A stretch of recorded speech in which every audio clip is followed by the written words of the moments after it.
ተንበርክኬ ለምናችሁ ለኔ ውርደት አይደለም፣ በሄድኩበት ለማኝ ነኝ።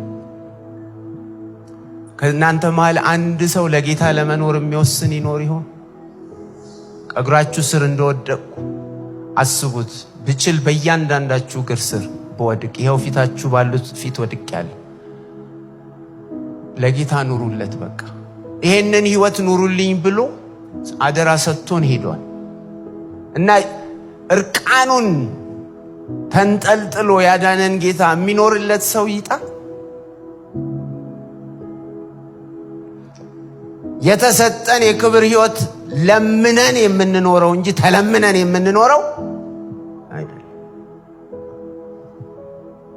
ሰዎች ለምነው ሊኖሩ የሚመጡት ህይወት እንጂ እኛ ኑሩ ተብለን በየጊዜው እንዲሆኑ ተብለን ተንሰፍስፈን የምንኖረው ህይወት።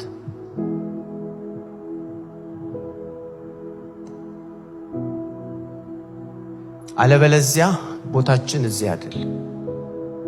ምክንያቱም አንተ ፖርን እያየህ እዚህ ጉባኤ መካከል ስትቀመጥ ለዚህ ጉባኤ you are a threat። ብዙ ባወራው በዚህ ጉዳይ አይዞሽ። ጥቂቱ እርሾ ሊጡን ሁሉ እንዲያቦካ አታውቁምን ይላል እና ኃጢአትን ሪፔንት ሳያደርግ እዚህ ጉባኤ መካከል ኢትስ ኦኬ እያለ መዳራትን ሴሰኝነትን እየተለማመደ የሚኖር እዚህ መካከል ካለ ለዚህ ለጉባኤው ሁሉ አደጋ ነው። ምክንያቱም ጥቂቱ እርሾ ሊጡን ሁሉ ያቦካል። እየሰማሽ? ኃጢአትን ቶለሬት የምታደርጊ ከሆነ ወዮ ላንቺ። እንደ ሊደር ደሙ የነዚህ ወጣቶች ደም በእጅሽ ነው የሚሆነው። ኃጢአትን የሚሰራ ሰው ቶለሬት አይደረግም። መጽሐፉ 1 ቆሮንቶስ 5 ላይ ጊዜ ስለሌለኝ እዛ ውስጥ አልገባም እንጂ ክፉውን ከመካከላችሁ አውጡት ነው። ከአንድም 2 ጊዜ 1 ቆሮንቶስ 5 ሲጀምርም ሲጨርስም በዚህ ነው የሚጨርሰው።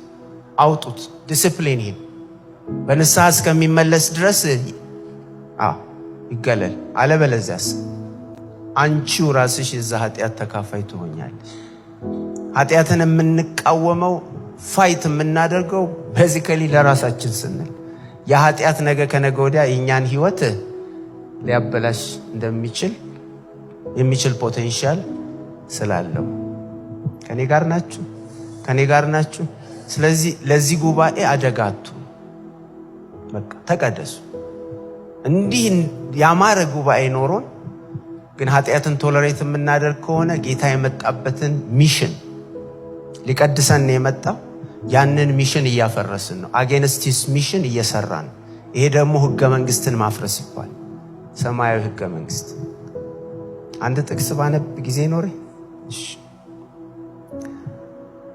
ጳውሎስ የጻፈው መልእክት ለኤፌሶን ሰዎች ምዕራፍ 4 ላይ እንግዲህ ይላል አሕዛብ ደግሞ በአእምሯቸው ከንቱነት እንደሚመላለሱ አገኛችሁት አይደል? ከእንግዲህ ወዲህ እንዳትመላለሱ እላለሁ። በቃ በጌታም ሆኜ እመሰክራለሁ። ማለትም ጌታን ወክዬ ተስፋ ያደርጋል፣ እሞግታችኋል። እንደ አሕዛብ አትመላለሱ።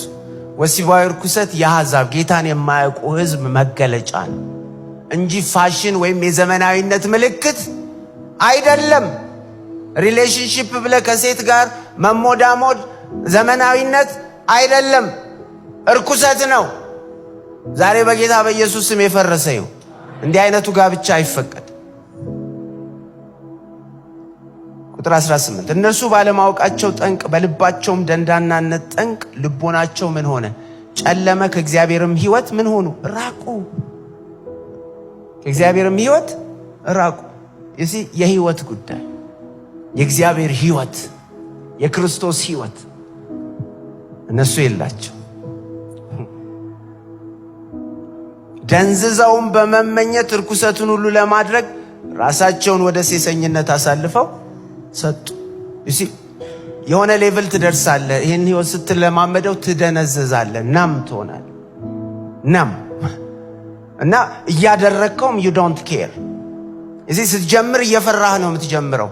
ስጀምሪ እኮ እየፈራሽ ነው የጀመርሽ።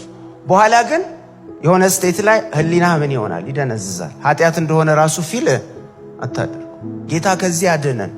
ቸርች ውስጥ ብዙ ስላሉ ነው የምነግራችሁ። እዚህ መካከል የለም ማለት አልችልም።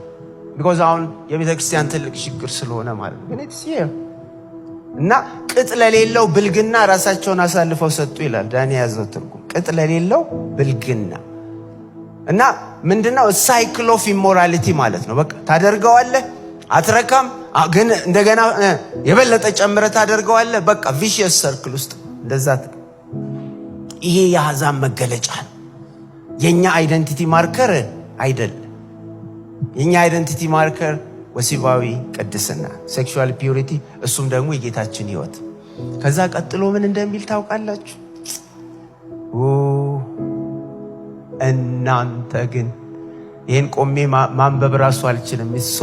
ሶ ሂውጅ። እናንተ ግን ክርስቶስን እንደዚህ አልተማራችሁትም። እናንተ ግን ማለት we are a different breed። እኛ ልዩ ዘር ነን። ጳውሎስ ሲያስተምር አስተውላችሁ ከሆነ እናንተ ግን የተለያችሁ ናችሁ። እዛ ሰፈር ቢሎንግ አታደርጉ። you don't belong there። ያ ሰፈር አይመጥናችሁም። ያ ሰፈር አይመጥንሽም። ክርስቶስን እንደዚህ አልተማራችሁትም። ስለ ክርስቶስ አይደለም የሚለው። አንዳንድ ትርጉሞች ስለ ክርስቶስ ነው። ኦሪጂናል ትርጉሙ ክርስቶስን እንደዚህ አልተማራችሁትም። ለካ ትምህርታችን ዶክትሪናችን ራሱ ኢየሱስ፣ ሃይማኖታችን እሱ። በዚሁ ልጨርስ ብዬ ነው በጀመርኩበት። he is our doctrine። በህይወት የተገለጠ በስጋ የተገለጠ የእግዚአብሔር ህይወት፣ የክብር ህይወት፣ እሱን አልተማራችሁትም። ኢየሱስ ሴሰኛ አልነበረም ማለት ነው። ኢየሱስ አመንዝራ አልነበረም። ከሱ ይሄን አልተማራችሁም። እውነት በኢየሱስ እንዳለ ከእርሱ ተምራችኋል ነው። እና በአሕዛብ መገለጫ አትገለጡ። ዘመናዊነት አይደለም መርኩሰት፣ ቅድስና ነው ዘመናዊነት። ክብር ይሁን ክብር ይሁን። ዘመኑ መሆን የማይችለውን ነገር መሆን ነው ጀግንነት። ሁሉም የሆነውን መሆን ጀግንነት ነው። ሁሉ ማድረግ የሚችለውን ማድረግ ዘመናዊነት አይደለም። ሌላው መሆን የማይችለውን በጸጋ በክርስቶስ በተገለጠው ጸጋ መሆን ስትቺ፣ እሱ ነው ህይወት፣ እሱ ነው የክብር ህይወት፣ እሱ ነው ጀግንነት። ክብር ለጌታ ይሁን።